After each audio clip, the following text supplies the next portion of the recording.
All right, we're back, and next we're going to talk about another very important part of the cannabis industry. This is an important part of any industry, but especially in cannabis, because depending on the regulations, it has proven to be a tricky part in some countries. I am pleased to present to you Lisa Buffo, CEO and founder of the Cannabis Marketing Association. Lisa is a marketer and entrepreneur with a passion for launching companies with experience in both the cannabis and technology industries. Lisa has worked in the cannabis industry since 2014 and has helped launch 10 cannabis startups for Canopy Boulder, the industry's first business accelerator.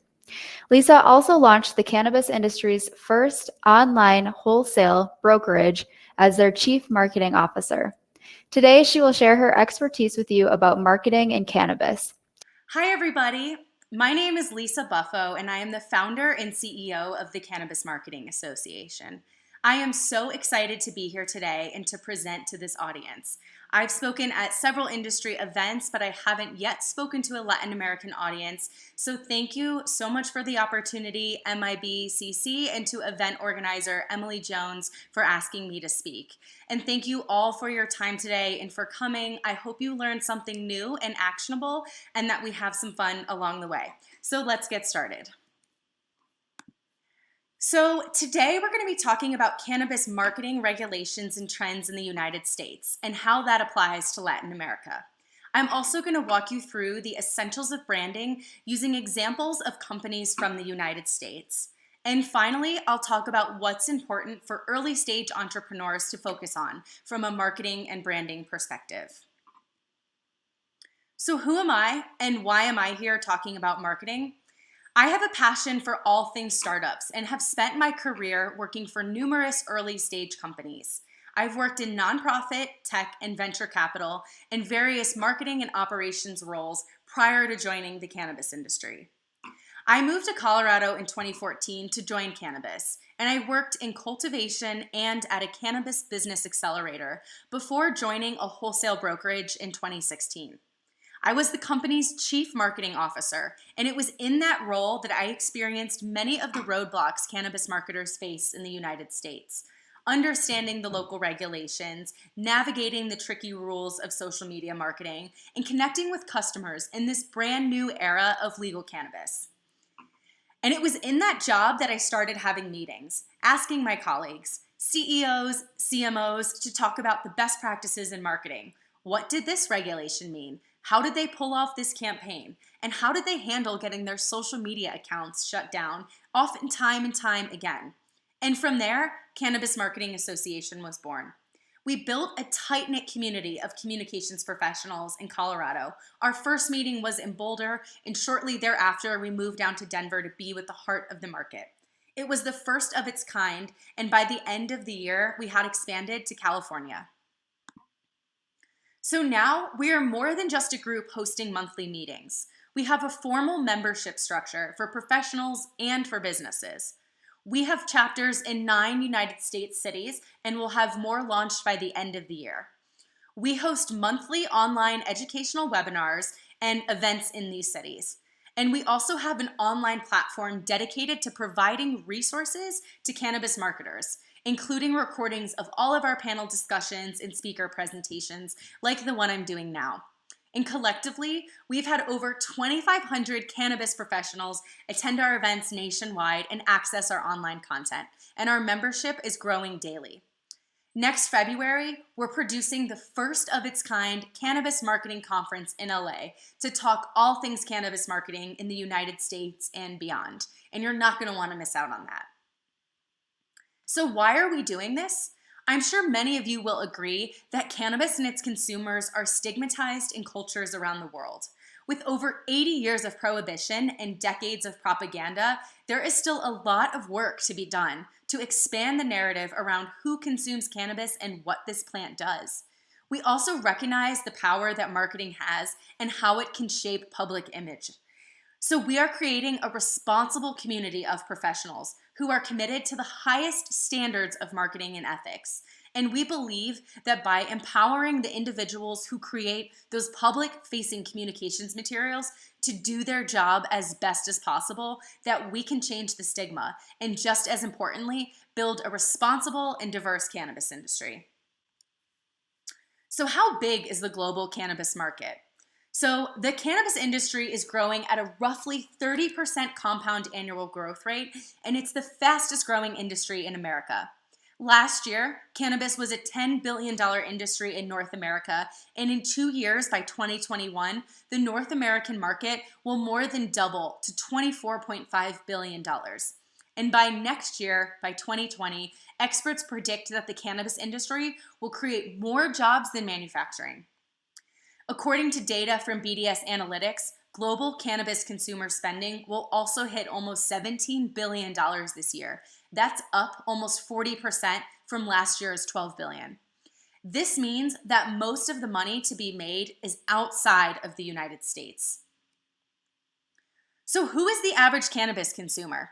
In 2018, BDS Analytics reports that the average cannabis consumer is 42 years old, slightly more likely to be male than female, and is more likely to have a higher income than that of the general population. So as a market matures, the average cannabis consumer gets older, gets wealthier, and gets more sophisticated, and the total pool of consumers diversifies.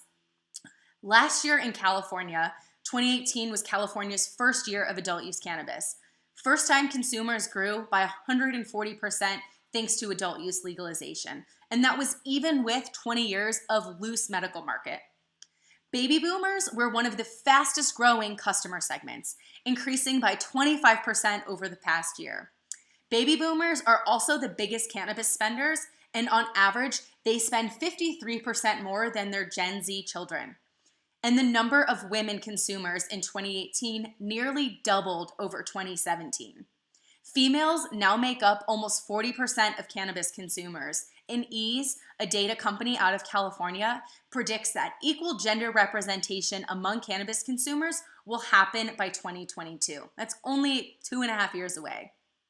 And if you're wondering how an Italian woman from Colorado knows El Chavo del Ocho, I don't, but my Puerto Rican boyfriend saw this original slide and suggested I change it to something more relatable and more geared towards adults.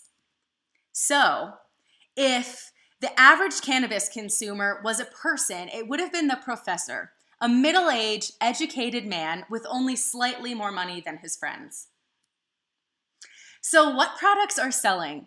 So once a region legalizes adult use cannabis, sales of flower as a percentage of the entire market go down as the years progress. And in this slide, you're looking at the largest dark blue chunk of the pie. So sales of flower go down as an entire part of the market. And sales of concentrates go way up, and edibles go up and then start to flatten out. So essentially, as a market matures, it calls for more diverse and sophisticated product lines. In general, adult use prices are also declining. So from 2014 to 2017, the average annual adult use flower price fell 62%, from $14 to $5 a gram, roughly, weighted average. And over the same period, adult use cannabis concentrates fell 48%, almost in half, from $41 to $21 a gram. Adult use infused edible products hovered around $18 for a 100 milligram package, but they haven't exhibited a consistent trend over time. So overall, edibles account for about 13% of the market, but they account for nearly 25% of the market in tourist areas. Edibles are a discreet way to consume, and they're a favorite among older consumers, so it's something to take into consideration depending on where you're located. So due to the increase in first-time consumers, brands are responding by meeting the consumer where they are and speaking to them in terms of effect or feeling as opposed to percentages or strain names. These are 3 different American brands that I could think of just off the top of my head, but many are following suit to appeal to an older, more wellness-focused crowd. So let's talk about the Latin American cannabis market. So in Latin America, there are 620 million people. That consists of Central, South America, and the Caribbean. That's 20 countries and 13 dependencies, and almost twice the size of the population of the United States. And what makes for a thriving agricultural sector makes for a thriving cannabis sector, quite obviously. This means low land and labor costs with an ideal climate, literally in the middle of the world. Latin America is close to the United States, and it's right in the middle with Africa to one side and the Asias on the other, perfectly located. The Latin American cannabis sector is one to watch and is really exciting. It's growing by over 300% per year over the coming decade. So in 2018, it was worth an estimated $125 million, and by the end of the decade, 2028, it'll be worth almost $12.7 billion. That is 10 times faster growth than the United States. So what's happening in Mexico? So last October, the Mexican Supreme Court ruled that the law prohibiting the use of cannabis was unconstitutional. That was amazing and so exciting. And so now the government of Mexico has been ordered to formally legalize cannabis and create a regulatory framework to comply with the Supreme Court ruling within a period ending this October. And it is now highly likely that Mexico will become the third country in the world after Uruguay and Canada to legalize cannabis. So the Mexican Parliament, I'm sure as many of you know, created a website to announce a series of events that just wrapped up and to receive feedback from the public about legalization. You can go to their website and put your input, or you can also email them. This time period is critically important to get the initial framework for legalization right. There will be obvious changes and iterations as a framework is actualized and put into place, but the core of this framework is essential. Okay. Mexico is also currently reviewing 10 proposed bills, some of which are more comprehensive than others. The Mexican government met with the director of the Office of National Drug Control Policy under former United States President Barack Obama, who stated that if you want a controlled environment for marijuana, you have to do everything possible to eliminate the black market. Not surprising from a U.S. bureaucrat. He also emphasized enforcement of packaging and labeling standards so that consumers are fully informed. This is important now more than ever with the vape scare in the U.S., where black market brands are packaged and labeled similarly to licensed legal brands, but are causing a health epidemic because they are cut with agents that are harmful to the human body.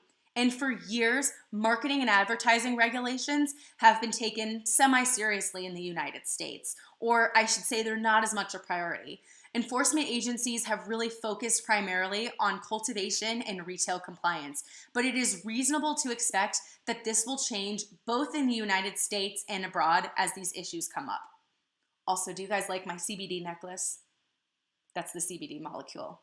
Okay, so what is happening in cannabis marketing in the United States? So one of the main considerations when it comes to cannabis marketing is the desire to protect children. Not surprising. In the United States, cannabis is regulated like alcohol, and the marketing regulations follow the same framework. Marketing communications must be seen by a majority adult audience, and the specific regulations vary at the city, county, and state level because there is no national framework due to prohibition here. I'm speaking to you from Denver today. American companies operate, therefore, on a state-by-state basis. In addition, in the US, there's a tax code called Tax Code 280E. It's unique to American cannabis entrepreneurs, but it's an old tax code from the Reagan era that effectively states that cannabis entrepreneurs are illegal drug dealers and therefore can't deduct business expenses. And this happened from when a cocaine dealer back in the 80s tried to deduct his Lamborghinis from his business expenses, and the IRS said, you can't do that. So now cannabis companies are looped in to that ruling.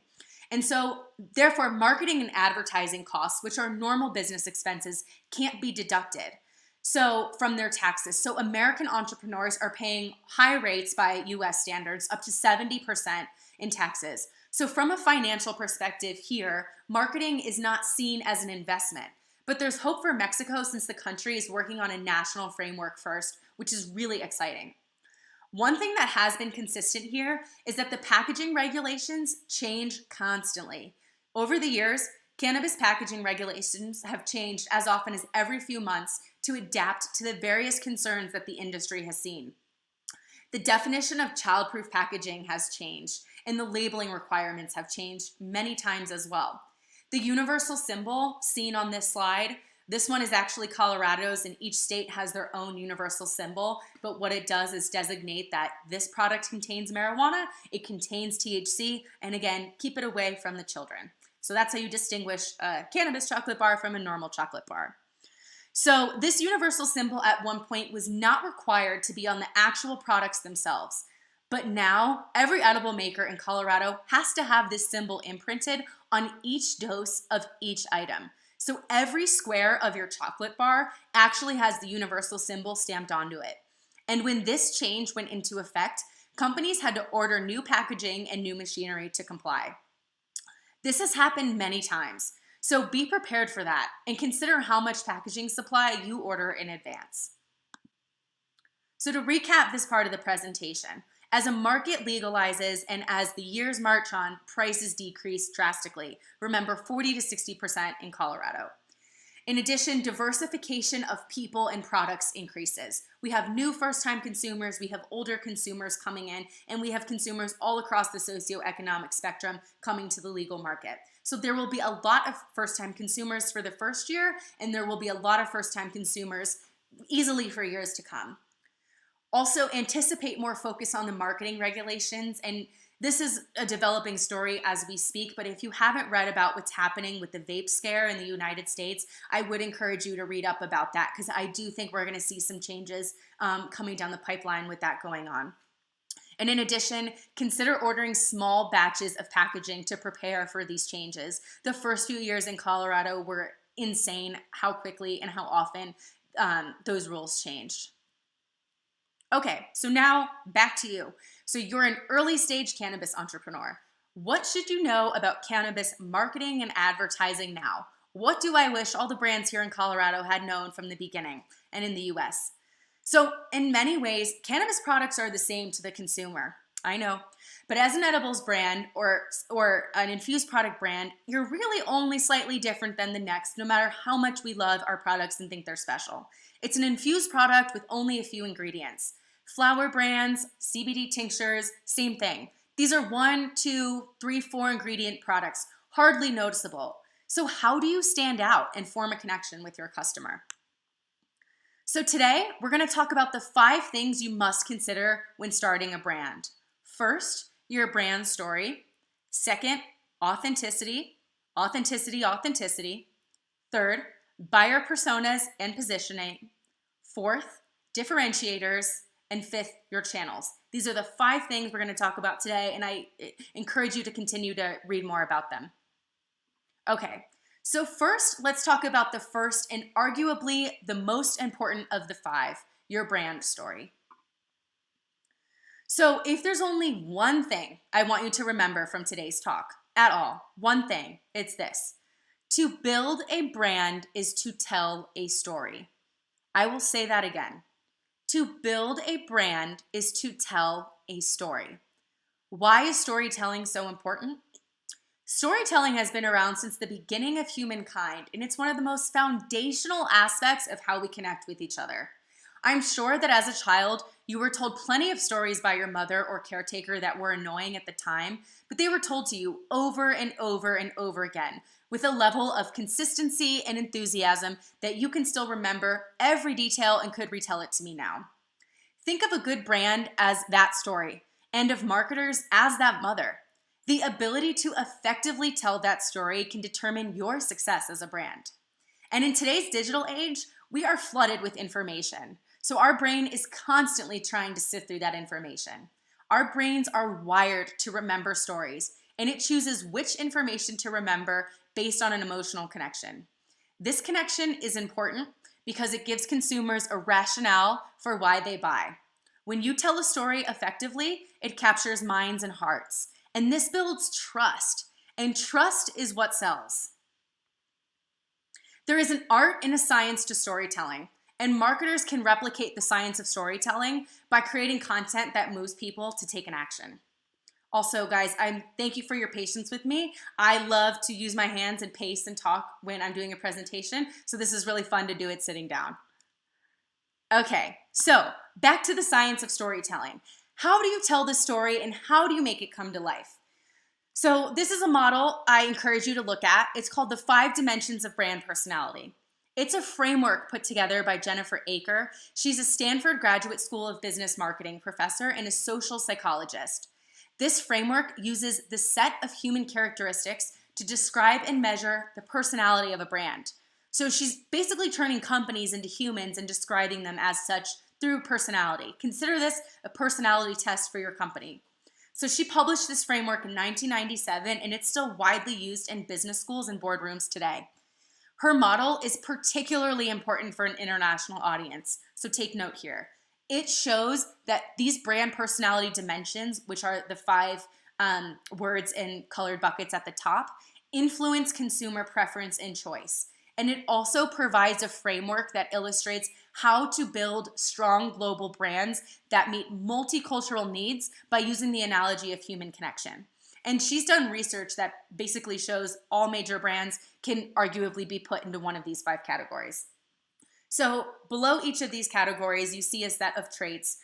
Those are the words in black and white. So how she does this is each of these traits are measured using a 5-point scale. 1 is not at all descriptive, 5 is extremely descriptive. I'm sure you guys have all taken tests like this.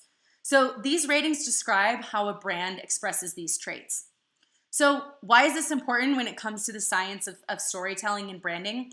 So I'm sure many of you are starting for-profit cannabis companies and you have a potential exit strategy in mind.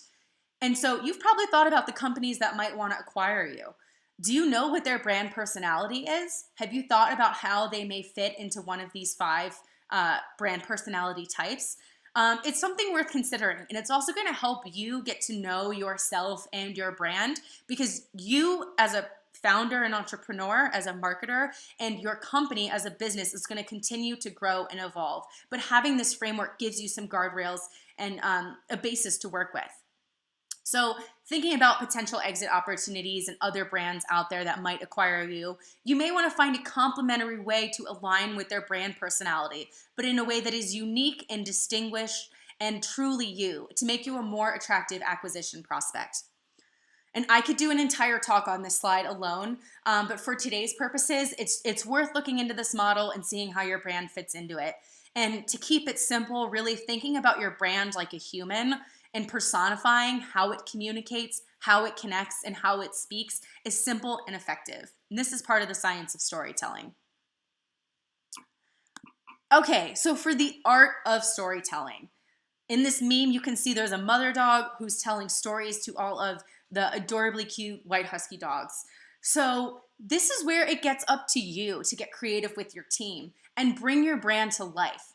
This is where you get to have fun. It is your story, your brand, your company. And just like humans and just like personalities, we are dynamic and ever changing. You can't ever fit anybody into a single bucket. Everybody always has their own unique flair and twist to it, and that's what makes them so lovable and so uniquely you. I'm sure you have friends, family members, bosses, colleagues, everyone in your life is a cast of characters. So what character is your company? This is the fun part. You get to decide how that happens and what that looks like. And if you don't know where to start with any of this, don't fear. There are marketing agencies and experts out there who love this and obsess over it, and they can connect you and help you create this narrative and create this story in a way that is in line with best practices. Okay, so the next aspect of branding that we're going to talk about is authenticity, which, unlike this hilarious stock photo, authenticity is not a destination. It's actually a critical aspect of the branding process. And despite all the business and marketing jargon you'll hear from myself and others today, please remember that your customers are human beings. They are people with real stories, real struggles, and real lives just like yourself. The cannabis consumer is so multidimensional, it really can fit into anyone's life. And how many times have you seen an advertisement or interacted with a brand who you felt truly insulted your intelligence because they didn't communicate in a way that was human or relatable? Probably more times than you care to like. For me personally, it took me a while to own my story, which as the founder is often intertwined with the brand story, and it can be really hard to separate yourself from it. I started Cannabis Marketing Association when I was 25 years old. That was 4 years ago. And I was the chief marketing officer of the time of a wholesale cannabis company in Colorado. We were connecting brands, retailers, and dispensaries, moving pounds, and making products move across the state. So it was a B2B role, and I was struggling to understand the cannabis marketing environment in practice. Even though it was a very small industry at the time, I was well ingrained into it and knew everybody. It was small. But I was still struggling to understand how to connect with everyone. So I started asking my colleagues for help. And for fun, we created this group. It wasn't super formal. I didn't have a business plan. It was really a side hobby that was helping me learn more. It was helping me get customers. It was helping keep me on top of, what was happening in the market. And it was creating community around something I was really excited about. And then it started to take off. And within a few months, we saw some of the same faces at our meetings. Our meetings kept growing. And I figured it out every step of the way, and often reluctantly. I didn't have a business plan, and I was really dedicated to doing that job and staying with that. And so in some ways, it wasn't the package story that I thought people wanted to hear, which is what made it hard for me to own the brand story. So I struggled to tell it and to own it. But once I did, a lot of the pieces fell into place. So the point here is own your story and go for it. Your customers are human beings, again, just like yourself, and they know when they're being fed a bunch of crap. They know it, just like you know it. And they often really appreciate and connect with true authenticity. So one way to practice authenticity is to think about your core values. And if you don't have them thought out, I strongly encourage you to do that as soon as possible. CMA at Cannabis Marketing Association, we have a clearly defined mission and vision statement that define our what, and our core values define our how. This not only keeps us focused and gives us a guiding North Star in all of our decisions, but it holds us accountable to remaining true and authentic to ourselves and to our customers. I'm sure you can relate to how easy it is to want to focus on the short term or cut corners, especially as overworked and tired professionals. But the cannabis industry is a long game, and working in this space is an incredibly special and privileged opportunity. And for those involved in the production and selling of cannabis that many use as medicine, you have a tremendous responsibility to do right by your customer. And defining your core values doesn't have to be complex or hard, and you don't have to shoot higher than you can manage. But having them defined and written out is beneficial in every aspect of your business, both internally and externally.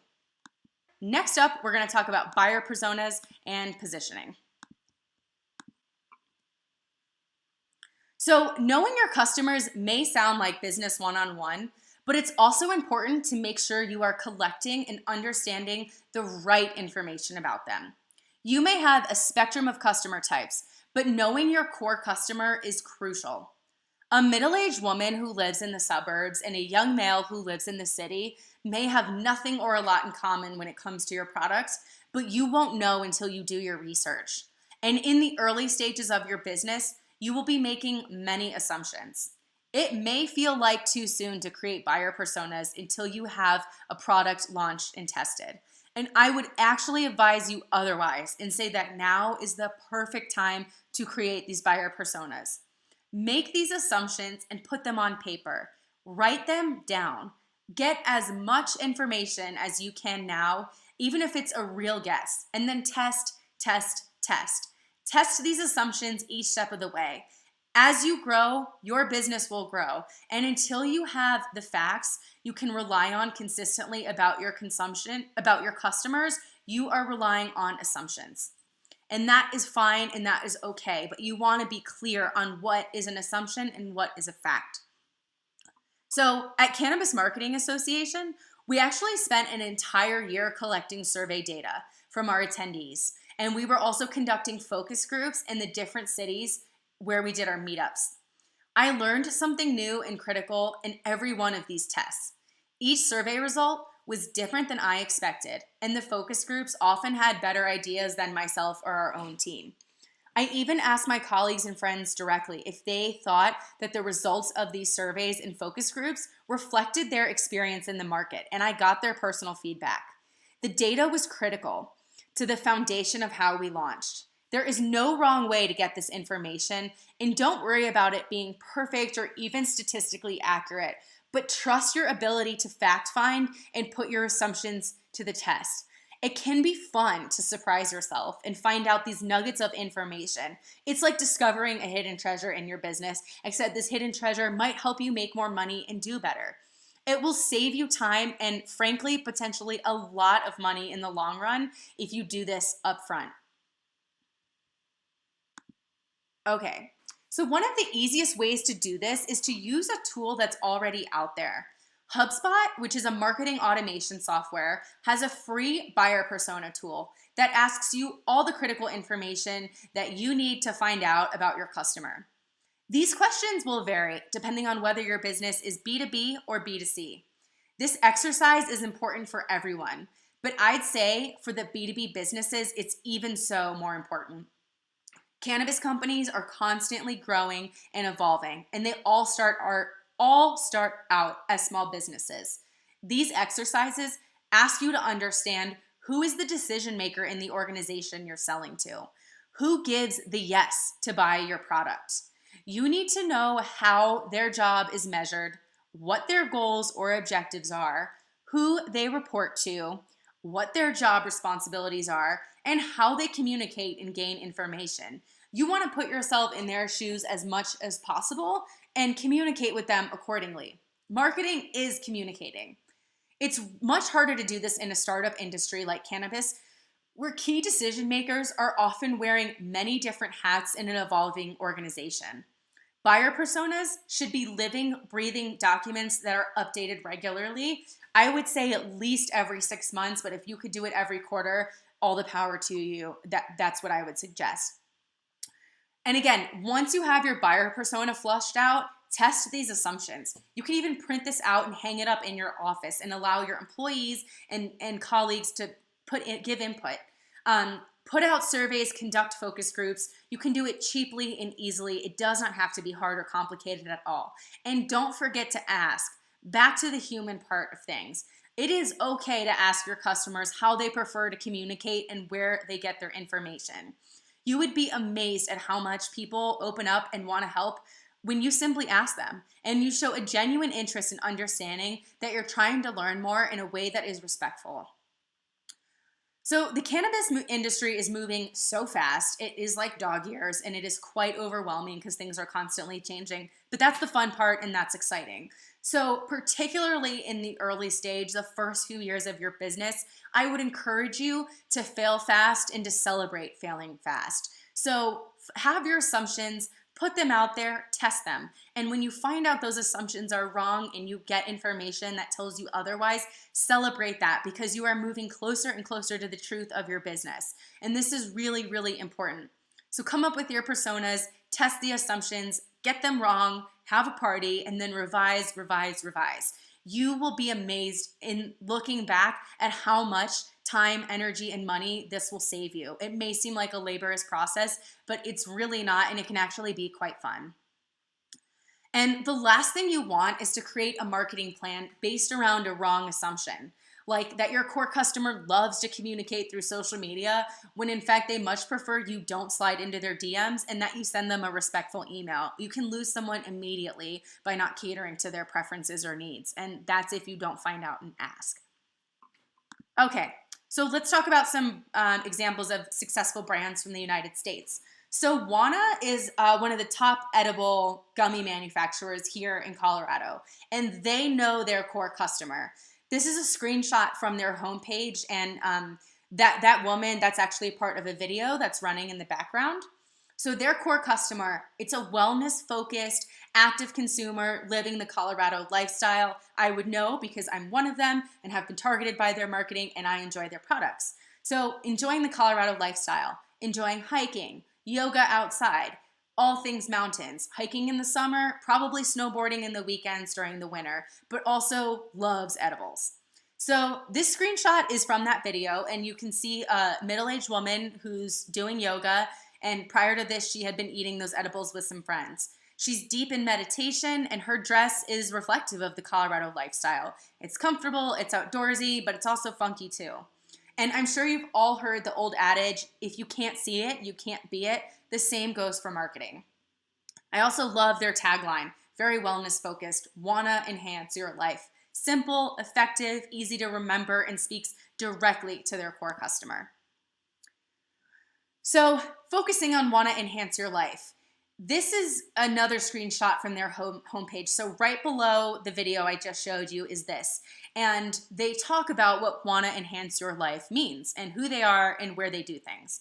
And they say, why is wanna number one? It starts with consistency. Our entire process is designed to deliver the same great experiences time after time. We have spent years fine-tuning our recipe so that our products are delicious as well as consistent and potent.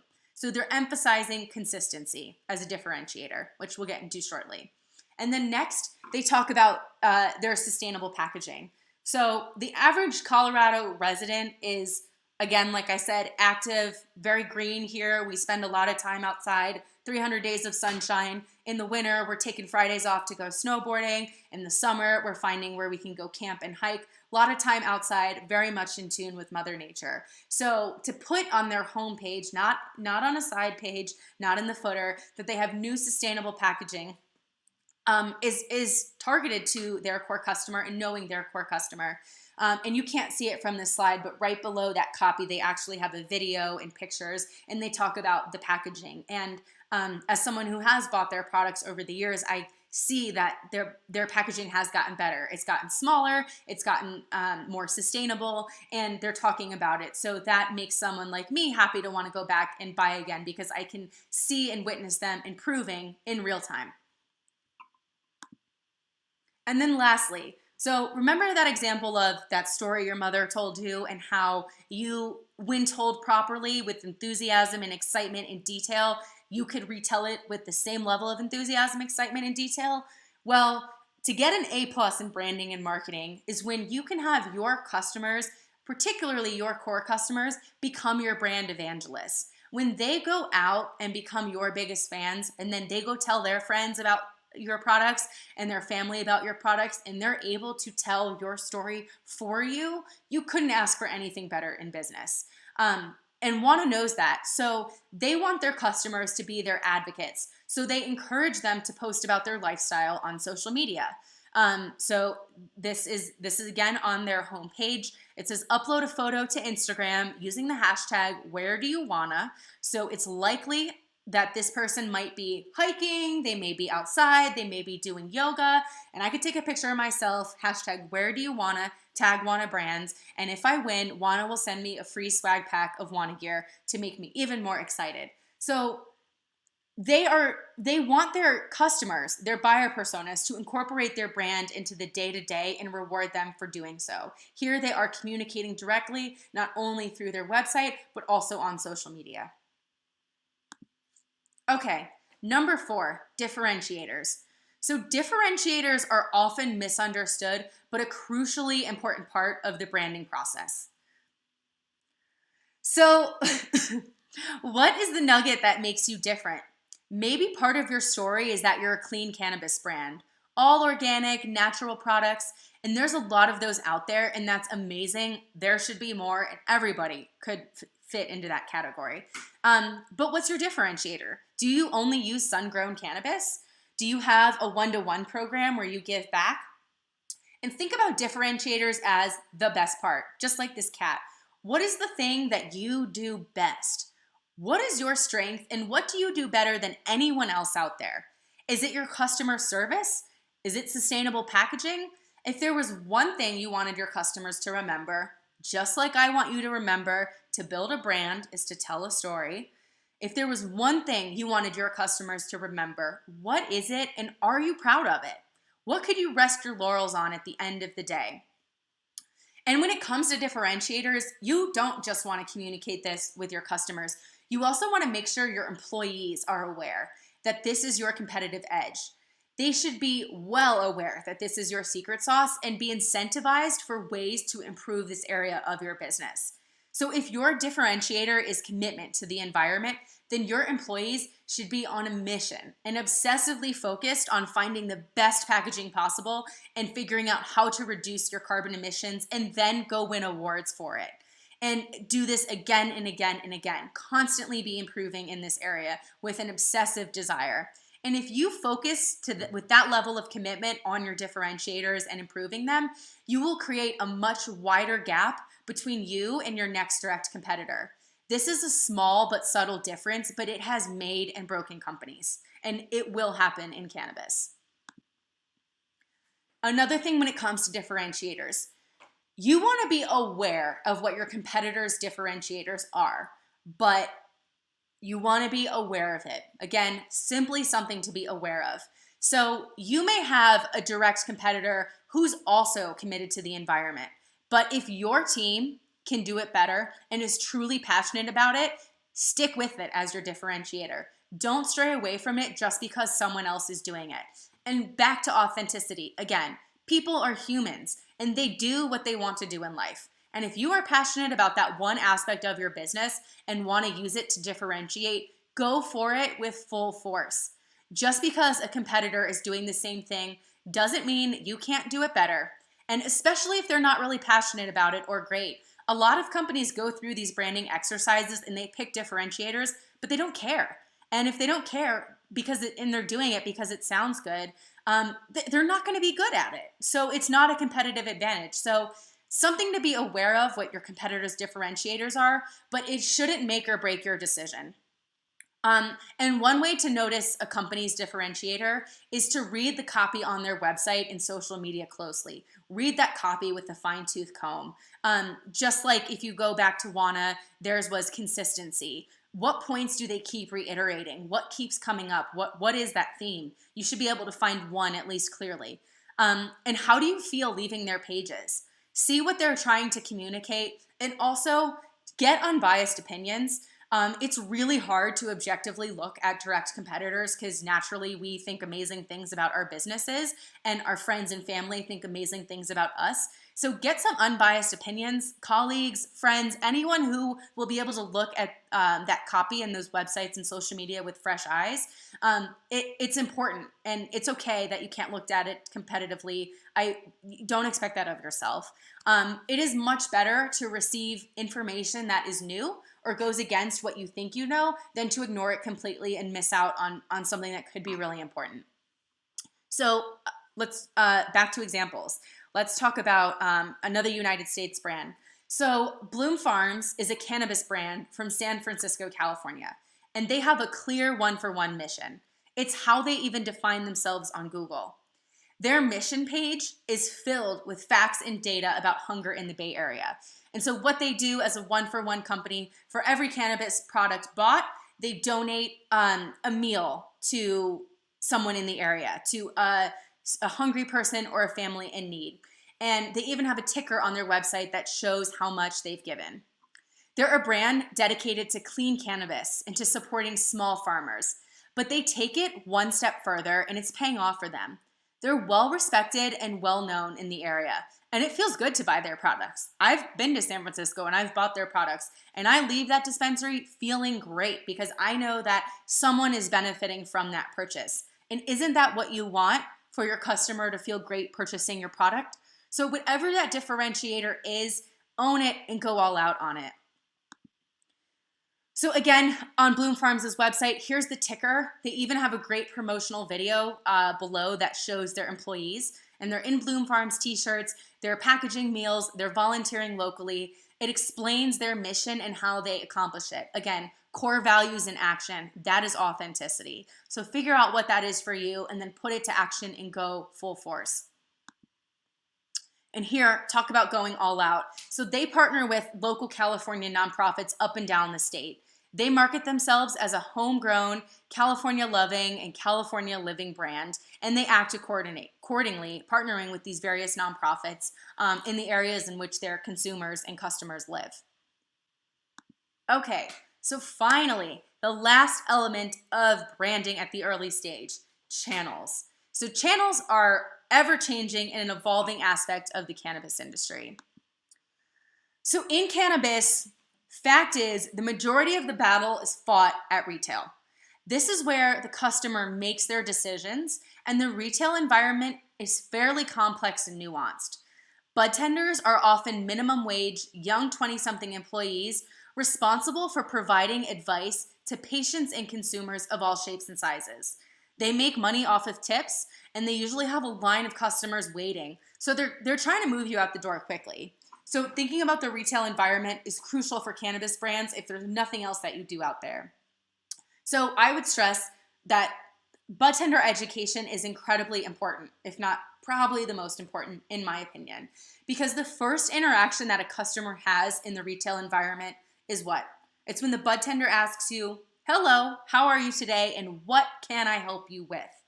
Have you thought about what types of questions your core customer might be asking? How do they respond to, "Hello, what can I help you with today?" And how might your bud tender then respond to their questions? If you're branding your product as a calming product, does your bud tender know how it helps calm? And could they explain it to a customer with the detail and accuracy that you explained to them? Again, remember that childhood story from your mom. So providing training and doing in-store demos are what I would say are the minimum that should be done for brands in terms of retail. There are many brands in Colorado who can't hire enough brand ambassadors fast enough to do the number of demos that they need.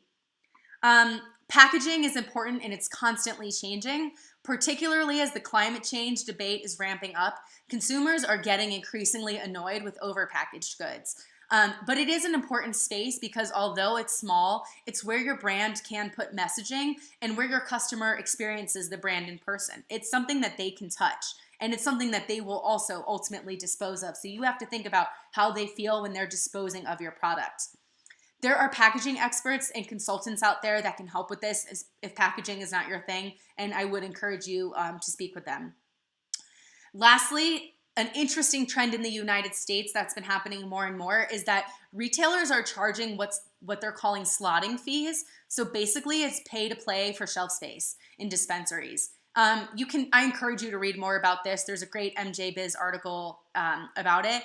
But since the customer can't pick up a product and touch it and browse as they please, shelf space location is super important. And regardless, the bud tender is the gatekeeper at retail. So keep that in mind. And then lastly, own the channel. When you start into a new channel and have identified one that works, whether it's retail or otherwise, go all in. And just like your buyer personas, test your assumptions, write them down, and learn as much as you can about how your customer interacts with that channel to refine your plan and your strategy. So this is a picture of Native Roots Dispensary, which is a well-known dispensary chain in Colorado. Every Native Roots has the same wallpaper. It's the black and white words with the cool and simple pictures. Their exit bags, their merch, their in-house brands, the store, it all has this design. Again, so you can spot a Native Roots from a mile away. You know, oh, I know what that store is. And look at this. This is the retail environment for cannabis. For the average consumer, it's quite overwhelming. And except for maybe liquor, tobacco, and Sudafed, this is the first time everything is really behind the counter for customers. So put yourself in their shoes when you're thinking about brand and packaging, particularly for those first timers who are coming in for the first time and are overwhelmed by the options. Even looking at this picture, my eye doesn't know where to go. So think about that. In-store pop-ups are a big deal, like I mentioned, but think about other experiential experiences. What other events can you engage with outside of cannabis? If you're a brand geared towards outdoor athletes, is there a snowboarding expo in town? Could you sponsor an after party? What about a music festival? Again, cannabis consumers, they're humans too. So think outside of the box, and it's easy to get, in our industry box and bubble, but we got to think outside of that. Who are they and what do they do? And this is where the buyer personas really help. Okay, home stretch. So finally, a successful brand has to be consistent in communication and experience. And I want you to think about each step of the buyer's journey. The buyer's journey, if you're not aware, Hubspot has a great resource for this, but what steps does your customer take to purchase your product? How many times and where do they interact with your brand? What is your messaging like at each of those steps? Remember, to build a brand is to tell a story. And whether it is your social media channels, whether it's your office, your storefront, even how your customer service answers the phone, that is an opportunity to represent your brand and tell the story. So think about that in terms of consistency throughout the buyer's journey. Put yourself in your buyer's shoes and think about, where are they when they're interacting with your brand, and what part of the story are they hearing? Okay, so I would like to leave you with this.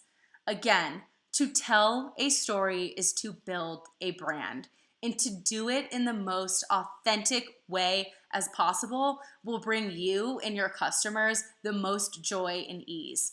And again, that story your mother told you as a kid, can your customers tell it? Can they tell it with that same level of enthusiasm and joy to their friends? Can they be your brand evangelist, and can they go out and spread the word for you? And if so, you have received an A+ in branding and marketing. Also, you have a responsibility to your consumers, not only to produce and manufacture high quality products, but to communicate with them with the level of respect and integrity and trust that you would expect.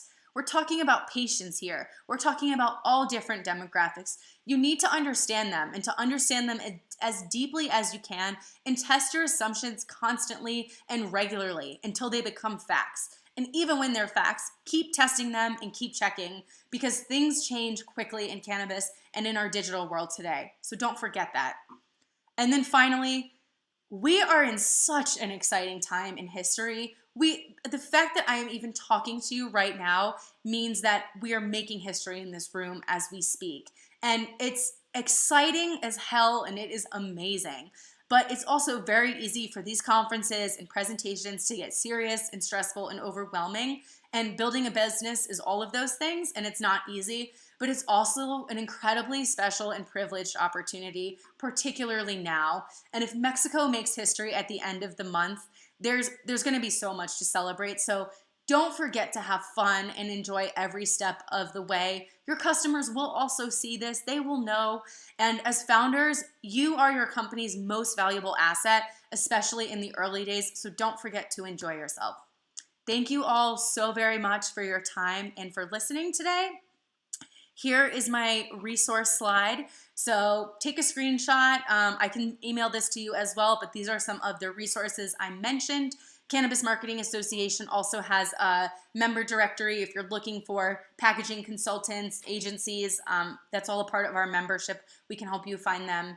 And please feel free to reach out to me on LinkedIn or Instagram. Just let me know who you are and that you were at this talk, and I'd be more than happy to connect. And I'm ready to answer questions. So thank you. Hi, thank you so much, Lisa, for that presentation. That was great. We have some questions for you today that our audience is asking, so we'll just ask you a few questions, and we'll hear your responses. Okay, and I also want to mention that we do have audience members that are tuning in just through audio, and they're emailing us our questions. So if you did not see a question in the chat, we're getting it from the audience through emails. So the first question that I have for you today is, what is your biggest tip for working around the blocks on social media? I would say to be very careful with what you hashtag, because hashtags are one of the ways in which, you know, if you're constantly hashtagging marijuana, 420, cannabis, ganja, whatnot, they do pick that up as a red flag. That would be my biggest tip. But the other thing is, they kind of honestly know regardless, because even if you aren't doing that, if your social media profile is connected to your website, they do have part of their search engine will make that connection and will know that you have that copy and that content on your website. So that would be my best suggestion, but it's really tough. There's not too much you can do, but I would just avoid being just very, very out there with what you're doing. But usually a lot of the accounts that get shut down, they don't happen until they get to like pretty big. So in the early stages, it's something to consider for sure, but the bigger you get, the more you need to be careful. Got it. So it sounds like they're coming at us from all angles. Yes, they are. They know what they're doing. Yep. Great. So our second question for you is, what do you find is the most important data you should collect about potential buyers in cannabis? Ooh, that's a good question. I would say what products they're already consuming and what is already working for them. And once you have a baseline of what they are engaging with and what they like, then you can start to build from there. But I would say at a base, what they've already bought, because at that point they have decided and put their money behind that decision. So I would look at what is currently selling within your buyer persona. Great, perfect. I'll mark that one down. And okay, so the next question is, do you know of any US brands that are already marketing themselves in Latin America? Not off of the top of my head, no, but I could do some research and look into that. Okay, great. We'll have her response for the audience members afterwards, and we'll send it to you all. Okay, and then so the next question, I don't know if you are able to answer this question, but someone essentially asked, what is the best strategy for marketing to investors in the US? And do you have any tips on where to find US investors? That's a good question. It is very dependent on what your business type is, because investors to some degree will focus on a specialized area of investment and then go after companies that fit that area of expertise. There are investment groups and investment forums out there. I know ArcView Group is one, and Marijuana Business Daily is doing an investment conference at their Las Vegas show in December. So I would look at some of those cannabis collectives for investors, the groups that specifically invest in cannabis companies, and start there. But again, it depends on your vertical in the industry, because some of them are not investing into licensed businesses. They're still playing it safe with ancillary companies, but that would at least be a starting point. Great, thank you. And so we have another question that's a little bit general, but the question is, how do you think that the regulations in the US and Canada are going to relate to the regulations in Latin America? So do you think it will be similar, or how do you think that will transfer? I certainly think that these other countries in Latin America and abroad in general are looking at what the US has done, and Canada, because they do have that framework established and tested to some degree. So I think they will look at it for a baseline and then sort of build with what is appropriate for their culture and their government. The issue with the US is we don't have anything federally established. Each state is different. So, and each state has done it based on, you know, what works for that state and what that state's culture and government has an appetite for. So I would say studying the US and Canada is definitely smart, because it'll give a baseline, but what these countries do will, I think we have yet to see, because they are starting at that national level, which is great. That's a step ahead of us here, but well, to be determined. Yep, exactly. Great response. Okay, so we have one more question for you. We actually have 6 questions. So our last question is, you mentioned that legal advertising will go through the same path as alcohol. How can we use that information to guide our marketing decisions? So the alcohol industry has an association called the Distilled Spirits Council of the US. And what they have done is basically there are a few things protected under the United States First Amendment of free speech.